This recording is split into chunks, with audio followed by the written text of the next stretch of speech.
created by yours truly, Mike Donahue. Hey guys, Mike Donahue here, and you are on the lesson on relationships, part one. Part two is going to come up next month, and we're going to be talking about the dating aspects of relationships. But this one I wanted to focus on friendships. It's called How You Treat Your Friends Really Does Matter. It matters. It matters a lot. A lot of times when I'm talking to kids at the end of an assembly, they'll come talk to me about stuff that's going on in their life. And I would say a healthy percentage of the conversations I have are about their friends. You know, some drama that's going on, conflict resolution, like, you know, somebody ticks somebody off, something's going on the, you know, the volleyball team, the football team. There's like drama going on with friendships and relationships. So I thought it'd be a good idea to spend a little bit of time doing that. And I also think that it matters in dating, right? We're going to get into this a little bit, but your relationships with your friends are kind of training ground for your relationship, you know, in the future romantically. So we'll get into that in a little bit, but enjoy the lesson. Okay, so this is relationships part one. How you treat your friends matters. Friendships are the training ground for how we will act in a dating relationship. Conflict resolution, boundary setting, etc. We learn all of that first with our friends. What looks like a dating issue is usually an unhealthy friendship skill that never got worked out. Dating doesn't create new skills, it reveals the ones we have or don't have. If those skills are unhealthy with friends, we will be unhealthy in our dating relationships. Quiz time, boys and girls.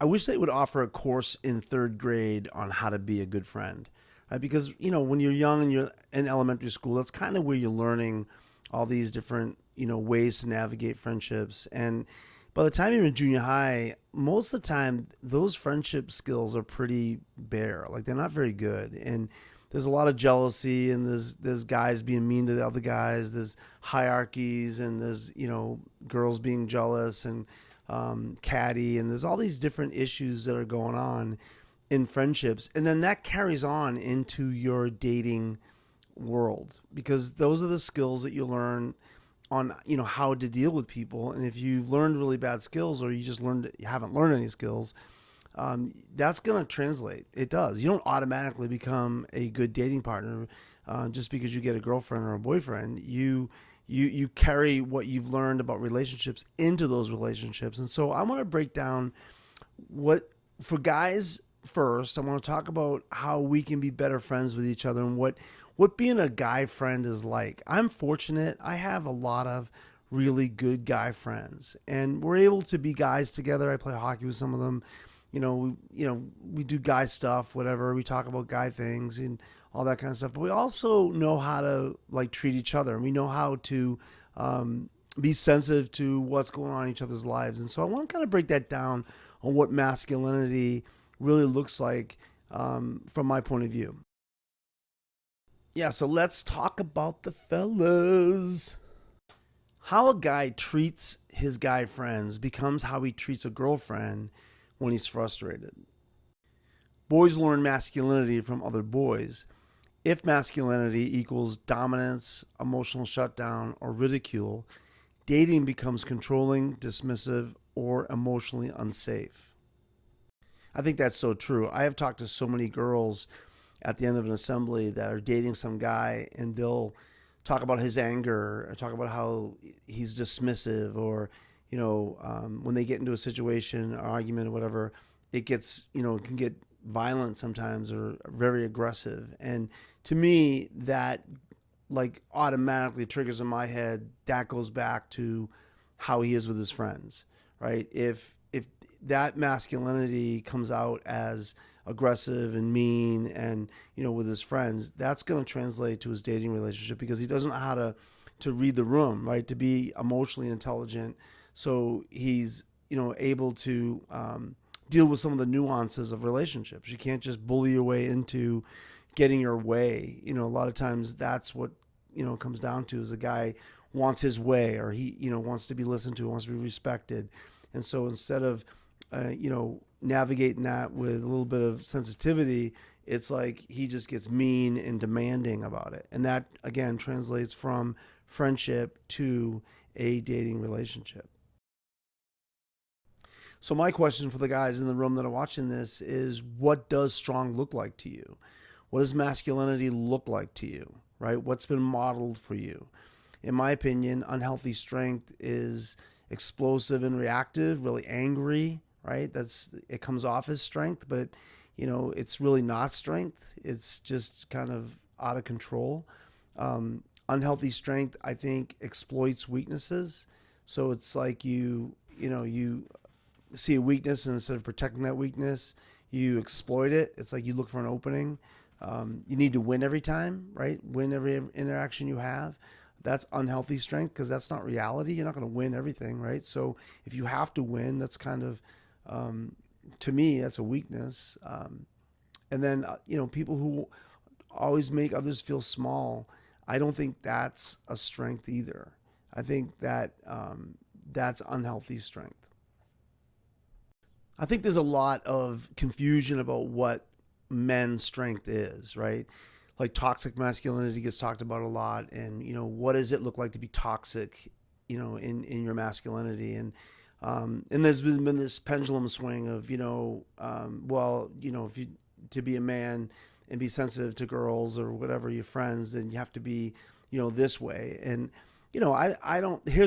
I'll just give you my Mike Donahue take on it. I am a rough and tumbly guy. I like to play tough. Like I like. I play hockey. I've played football. I've wrestled. I play hockey now. Like I like those kind of things, but I also can be sensitive. I can be smart. I can think things through, and not be reactive. I'm not saying I'm perfect. I'm just saying that that's a definition that I have of what a man is not not being overpowering, not looking at a weakness and exploiting it, not being so aggressive that I have to win all the time. I think that we get confused sometimes. Well, what does that look like then? What does a strong man look like then? So I want to describe that to you, what I think a strong man looks like. Yeah, what does a healthy, strong guy look like, right? First of all, I think it's calm and controlled. Calm and control does not mean don't be angry. I've mentored hundreds of young men, and I've never told any of them not to be angry. I think you have to be angry. Even the Bible says be angry, but don't sin. Be angry, but don't, be destructive, right? So anger is not a bad thing. It's how you control that anger is what makes you a man or a boy. I've said this in assemblies. I've met 15-year-old men. I've met 40-year-old boys. It's really how you handle anger. It's what you do with that anger. We're all going to be angry. Anger comes. Our world is crazy. We have a lot of bad things happen in this world that creates anger, and how you handle that anger is really important. Real strength protects weakness. I was at this school in Kansas, and this kid came up to me and he's like, "Hey, would you sit with me today at lunch?" And I said, "Sure." And under his breath, I heard him say, "Well, maybe today they won't spit in my lunch." And I almost didn't catch it, so I leaned. I said, "Hey, what did you just say?" He goes, "Well, every day the kids will spit in my lunch." And I said, "Who?" And he pointed at this table with football players, a bunch of supposedly tough guys that spit in this kid's lunch every day. And so I decided that I would do something, and I went over to those guys and I said, "Look," and they liked me. Like I'm funny, and somebody was good, and they respected me. But these guys get confused about what a man is. And I just sat down and I said, "Guys, listen, I know that you're probably not going to spit in this guy's lunch today, and I'm not trying to accuse you of anything, but I'm just going to say this. It doesn't take a man to look at that kid and exploit him. Like, that's not manly. That's kind of weak, actually, right?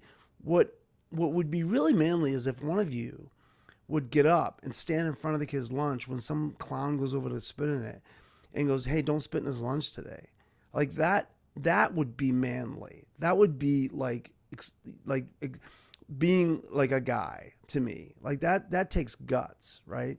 And so I just want to, I hope we get to redefine what masculinity looks like. It's not picking on somebody that's weaker than you. It's actually, to me, it's standing up for people who may be weaker than you socially, weaker than you physically, but standing up for them, that takes courage.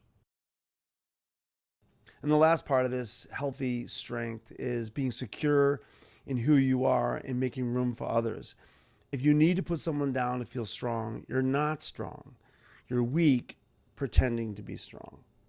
If you're always putting your friends down so you will feel better than them or you'll feel better about yourself, that's not strength. That's weakness. That's weakness pretending to be strong. I think that's a really good quote because that I see that all the time. These guys that come off like they're all that, but really they're just insecure guys that don't like themselves. So they see some kid in their friendship circle that they can pick on and say mean things about. And to me, that's not strength. You're just proving that you don't like yourself. And so to be strong is really to be secure in yourself and know who you are as a person and walk in that, which means you can be kind to your friends. You can listen to your friends. You don't have to be a jerk.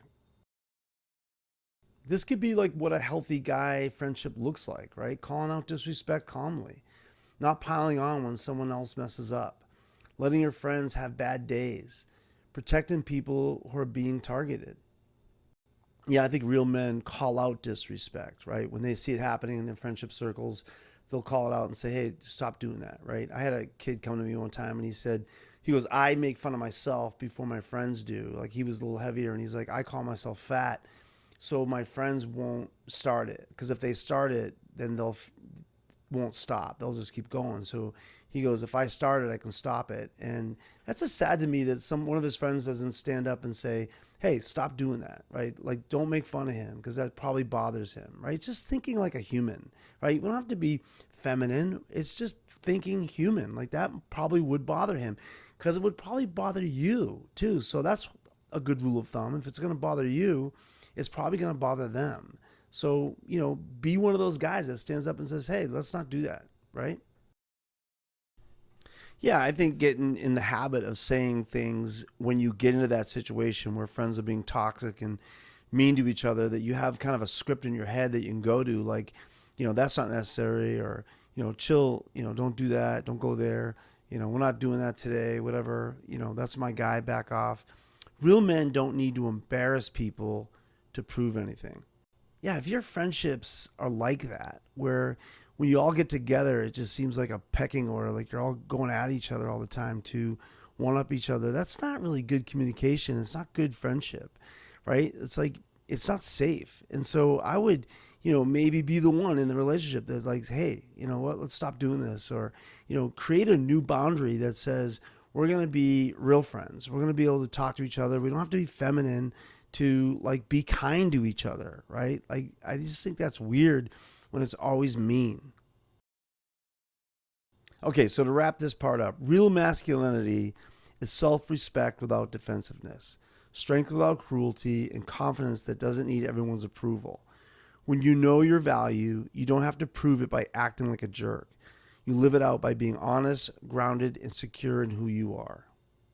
I think it makes people feel real uncomfortable when we define masculinity as just people who do those tough sports, right? Again, I am one of those guys. I do like hockey and I like that kind of stuff, but I also have really good friends that don't like sports, right? But they're men and they handle their emotions, they handle their feelings well.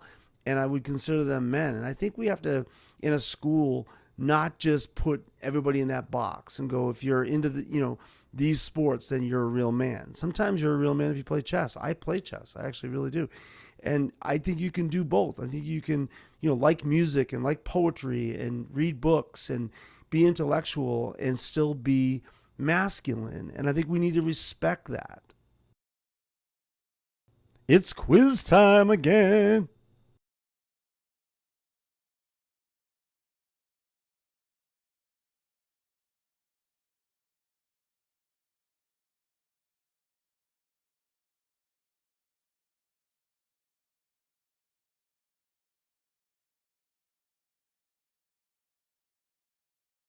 All right, girls, your turn. Let's talk about the ladies. How a girl handles conflict with her friends becomes how she handles conflict in dating. That's really important. So I'm obviously not a girl, but I've raised four girls and I've talked to a lot of girls in schools about relationships. So I kind of want to break this down and help you see some ways you can really make your girlfriends, your girl friendships better and more healthy. Okay, so girls learn relationship skills from other girls. That makes sense, right? If your relationships, if a relationship to you equals comparison, competition, silence, or exclusion to communicate, well, then dating becomes anxious, self abandoning, or approval driven. Okay, what usually goes wrong between girls, unhealthy girl to girl norms often include comparison disguised as motivation, gossip as connection, sharing secrets is like false intimacy. I'm going to get into that in a minute. Exclusion instead of confrontation, smiling on the surface, cutting underneath, controlling social space through silence, like blocking someone out. Girls aren't mean because they're confident. They're mean when they're insecure and silent about it. What healthy girl relationships can look like. Healthy confidence, rooted in self worth. That's why we make a big deal about, valuing up and knowing your intrinsic value, being honest, direct, and you can make room for others. Strong girls don't need to make other girls smaller. When your life is rooted in self worth, you know your value. You can have healthy friendships because you don't have to compete with anybody, right? You're not jealous of anybody. You can let people be themselves. And it's not a competition, it's a friendship. Practical girl to girl moves that are actionable. Healthy girl friendships include addressing issues directly, which I think is huge, right? We don't do that sometimes. We get into a conflict with somebody and all of a sudden we're ghosting them instead of going to them and saying, hey, I've got an issue with this. Healthy relationships require that you're going to have confrontation at times, right? Nobody's perfect. You're not going to have a perfect relationship. Sometimes with your friends, you're going to have to work through some hard stuff, including honesty over gossip. Gossip is so poisoning because it is like false intimacy, right? Two people come together and you gossip about somebody else. It feels like you're becoming intimate with that person that you're talking to about the other person. But in reality, what's happening is in your head, you're going, well, if she's talking to me about her, maybe someday she'll talk to her about me or somebody else about me when she's mad at me, right? It's a false intimacy. It kind of brings you together because you're talking about this person, but then it breeds like this distrust because well, you know what, they'd be willing to do that with that person. They're gonna most likely be willing to do it with me. And so I would be really careful with the gossip, and I would choose honesty over gossip. The last one here on this list I really want to talk about is not competing over attention or status. I think it's so important in healthy girl to girl relationships that you're not competing with each other, that her win is not your loss and vice versa, right? You can cheer your friend on to be good at whatever they're good at, and that doesn't mean you're not good at it, or that doesn't mean that you're not good at anything, right? A healthy relationship allows your friends to excel and be who they are and not feel unsafe, like I can't excel around my friends because they're going to get jealous of me and get weird. So they end up hiding that. And that's just not a healthy place to be. So I think a good friendship, a good healthy friendship is allowing your friends to win. And so, again, I think that's good. Yeah, like putting some language around healthy relationships is really important. Like saying, "Hey, can we talk about this? I'm not comfortable with, what's going on here. That hurt. I want to clear this up." When your friend, maybe excludes another girl that's in your friendship circle, just say, "Hey, I don't like that. Let's not do that. Let's not exclude people here." Because silence protects unhealthy behavior, but calm honesty changes friendships. It changes a culture. And so I would be trying to find some language to do those things so your relationships are healthier. Last quiz time.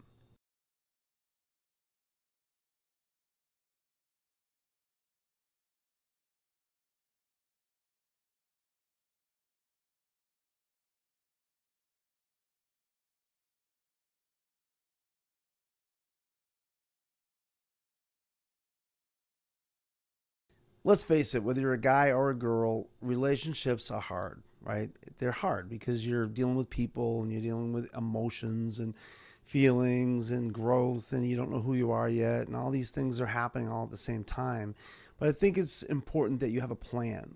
That's why I wanted to do this series, because I think, knowing some of these things, how to navigate my friendships with my guy friends, how to do it, better with my girlfriends, and making, a healthier environment in your friendship circles is really important. And it really is important later for dating. And that's going to be our next series, or our next lesson is going to be on dating, on how do you take these, these concepts of communication into a dating relationship, using boundaries and things like that. We'll get into that later, but I hope you enjoyed this. And we included on your handout some more practical ways you can make your friendships healthier. I wanted to give you some tools that you could take with you out of this class. And so I hope this was great for you. It was great for me, and I will see you at the next lesson.